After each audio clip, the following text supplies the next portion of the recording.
Kalau menurut kita justru putusan Hakim Sarpin ini menyimpang dari KUHAP ya. KUHAP jelas menyebutkan bahwa objek pra peradilan itu terbatas limitatif. Itu tidak termasuk soal proses atau penetapan sebagai tersangka.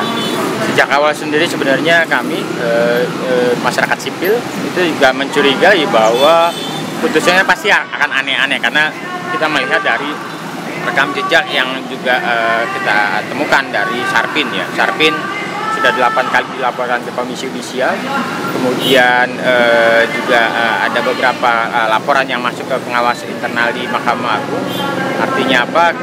Bahwa potensi hakim ini melakukan akrobat hukum menurut kita sangat besar, dan ini terbukti. Putusan tadi mengabulkan satu permohonan yang diajukan BG yang menurut kita itu justru menyimpang dari hukum. Kalau soal argumentasi hukum saya pikir ini omong kosong ya, artinya dia akan bangun argumentasi yang menguntungkan bagi kubu Budi Gunawan. Nah, apa yang harus dilakukan saya pikir ya paling tidak sebenarnya KPK harusnya mengabaikan putusan pra peradilan BG ini karena presidennya sebelumnya sudah ada di kasus Chevron yang sama. Hakim menyatakan penetapan tersangka dalam kasus Chevron yang satu ditangani oleh Kejaksaan juga dianggap cacat, tapi Kejaksaan tetap memproses kasus ini dan kemudian dihukum di pengadilan tipikor dan Mahkamah Agung.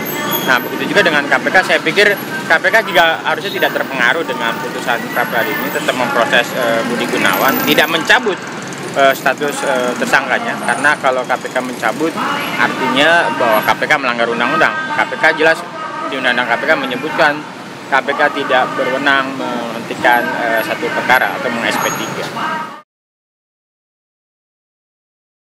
Yang harus dipahami begini, dalam konteks korupsi atau gratifikasi, pemberian itu kan tidak melulu bicara soal penyelenggara negara. Jadi KPK berwenang menangani kasus yang punya kriteria. Pertama, aktornya adalah penyelenggara negara atau penegak hukum.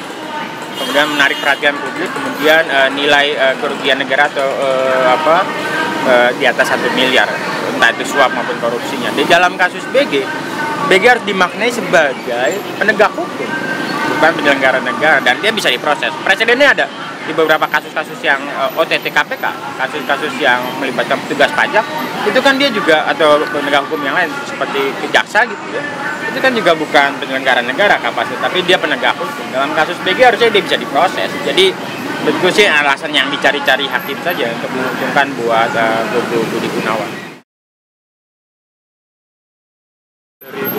Saya pikirnya justru jadi tsunami penegakan hukum ya. Artinya orang akan menjadikan kasus sebagai presiden. Akan banyak muncul kasus-kasus di korupsi aja mungkin ada ribuan. Kasus penetapan sebagai tersangka, dan ini bisa diajukan pra peradilan. Dan ini saya pikir justru akan jadi malapetaka. Ini baru kasus di korupsi. Di kasus-kasus yang lain kriminal, orang ditetapkan sebagai tersangka dan kemudian sangat mungkin untuk mengajukan pra peradilan. Dan ini pasti pengadilan akan penuh dengan permohonan pra peradilan ini. Nah, ini yang saya pikir harus dikoreksi di Mahkamah Agung, karena kalau tidak ya tadi ini tsunami bagi penegakan hukum dan kemudian bencana buat agenda putusan korupsi. Ya, menurut kita tetap proses hukum tetap harus jalan ya.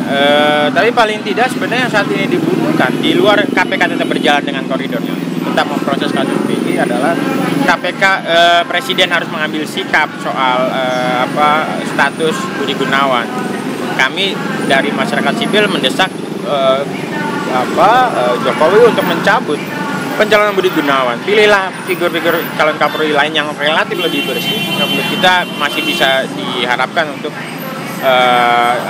proses penegakan hukum dan pemberantasan korupsi yang lebih baik. Kalau kasus dalam kasus ini dan kemudian putusan pra peradilan BG ini diamini oleh Presiden, saya pikir ini satu yang keliru gitu ya dari seorang Jokowi. Saya pikir KPK bisa mengajukan peninjauan kembali dan kemudian bisa menetapkan penetapan tersangka di kasus BG, mungkin di kasus yang lain ataupun kasus yang sama.